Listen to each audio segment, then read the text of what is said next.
બોટાદ તાલુકાના કુંભારા ગામે વાડી વિસ્તારમાં એક વ્યક્તિની ઝાડ સાથે લટકતી લાશ હોવાની જાણ પોલીસને થતાં પાળિયાદ પોલીસ ઘટના સ્થળે પહોંચી ગઈ હતી.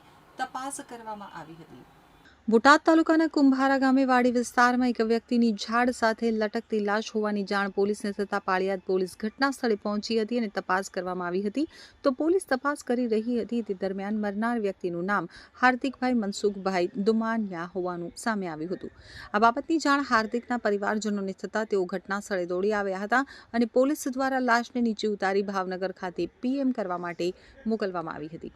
આ દરમિયાન પરિવારજનો દ્વારા પાળિયાદ પોલીસ સ્ટેશને જણાવેલ કે આ હાર્દિકે આત્મહત્યા કરેલ નથી, પરંતુ તેની હત્યા કરવામાં આવી છે તેવી ફરિયાદ કરવા જતાં પાળિયાદ પોલીસ દ્વારા એફઆઈઆર નહીં થતાં ભાવનગર ખાતેથી પીએમ કરેલ લાશને સ્વીકારવાનો પરિવારજનો દ્વારા ઇનકાર કરવામાં આવ્યો હતો. સમગ્ર બનાવની હકીકતની વાત કરીએ તો હાર્દિકને કોઈ છોકરી સાથે પ્રેમ સંબંધ થયેલ હતો અને તેની જાણ છોકરીના પરિવારને થતાં છોકરીના પરિવાર દ્વારા થોડા સમય પહેલા હાર્દિકના ઘરે આવી માર મારવાની અને મારી નાખવાની ધમકી આપી હતી. તો હાર્દિકના પરિવાર દ્વારા વધુમાં જણાવવામાં આવ્યું હતું કે હાર્દિક ઘરેથી ફોનમાં વાત કરતો નીકળેલો હતો. તે ઘરે પાછો નહીં આવતા તેની શોધખોળ કરતા હતા, પરંતુ આ લોકો દ્વારા તેમને જાણ થતાં હાર્દિકનું મૃત્યુ છોકરીના પરિવારજનોએ નિપજાવેલ છે અને તેની હત્યા કરી તેની લાશને ઝાડ સાથે લટકાવીને આત્મહત્યામાં ખપાવવાનો પ્રયત્ન કરેલ છે તેવી શંકા વ્યક્ત કરી હતી. તેની પાળિયાદ પોલીસમાં એફઆઈઆર કરવા જાણ કરી હતી, પરંતુ પોલીસ દ્વારા એફઆઈઆર નહીં થતાં પરિવારજનો દ્વારા લાશ સ્વીકારવાનો ઇનકાર કરવામાં આવ્યો હતો.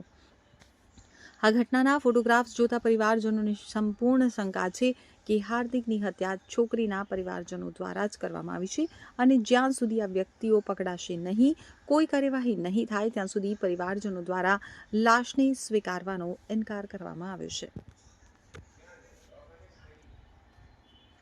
મારું નામ બાબુભાઈ વિઠ્ઠલભાઈ દુમાદિયા. મારો જનાજો એનો કાકો છો ને એ મારો ભત્રીજો થાય છે. અને આ લોકો તે પહેલાં એના છોકરીના મામાની બે ભાઈઓ આવીને ધમકી પણ દઈ ગયા હતા આજથી મહિના દોઢ મહિના પહેલાં કે પાળિયાદ કોઈ કંઈ ભાળશું એટલે મારી નાખશું. આ રીતની ધમકી આપી લીધી. ધમકી આપી ત્યારબાદ તમે પોલીસ સ્ટેશન કઈ ફરિયાદ કરાવી? આપણે કોઈ વસ્તુ કરી જ નથી. પોલીસ સ્ટેશન એ કંઈ કર્યું જ નથી. આપનો પરિચય?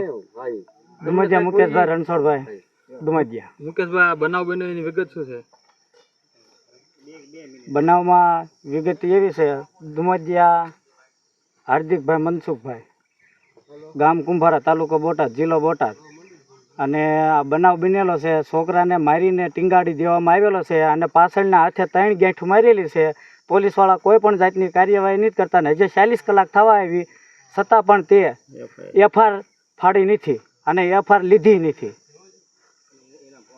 અને એનામાં ફોન જે આવેલા છે ને એમાં કોઈ પણ જાતની તપાસ ઈવડાઈ કરતા નથી અને છોકરાને બાંધીને ટીંગાડી દેવામાં આવેલો છે અને તળિયે પગ અડેલા છે અને તોય પણ અહીંયા કોઈ પણ જાતનું નિશાન કે એવું અમને જોવા મળતું નથી. અને છોકરાને શંકાસ્પદ રીતે એને મારી નાખવામાં આવેલો છે.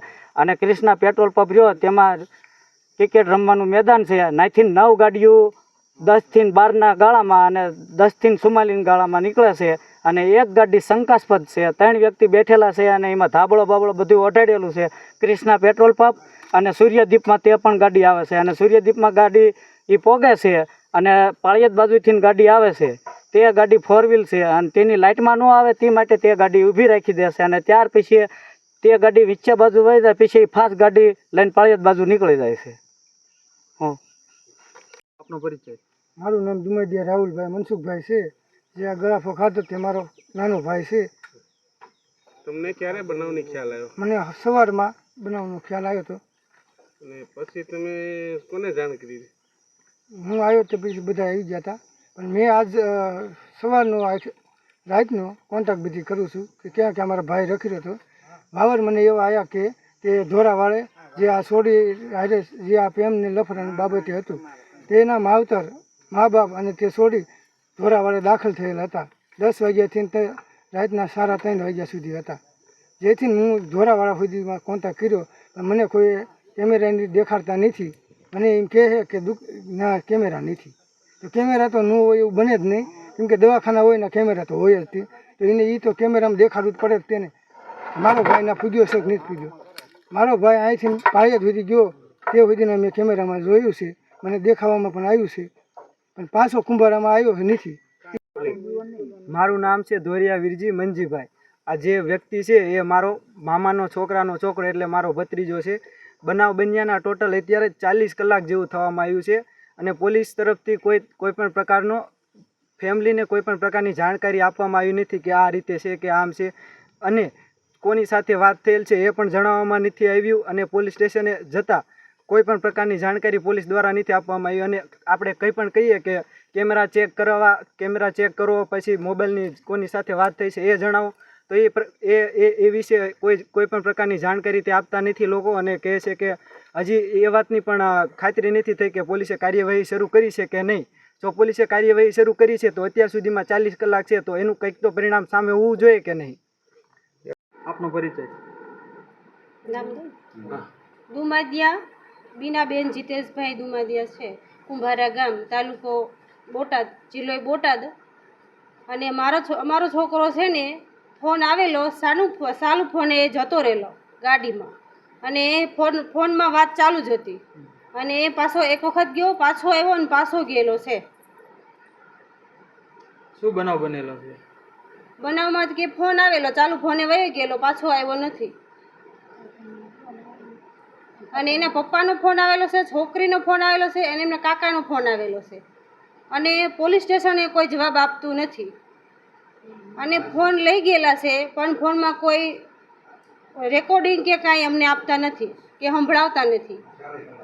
અને ફોન ચાલુ છે પણ એ ફોનમાં વાત કરવા રેકોર્ડિંગ અમને બતાવે તો અમને ખબર પડે ને કે ભાઈ અમારા છોકરાનું આવી રીતે સુસાઇડ કરેલું છે કે પછી સામેવાળાએ મારેલો છે, એવું હોવું જોઈએ ને.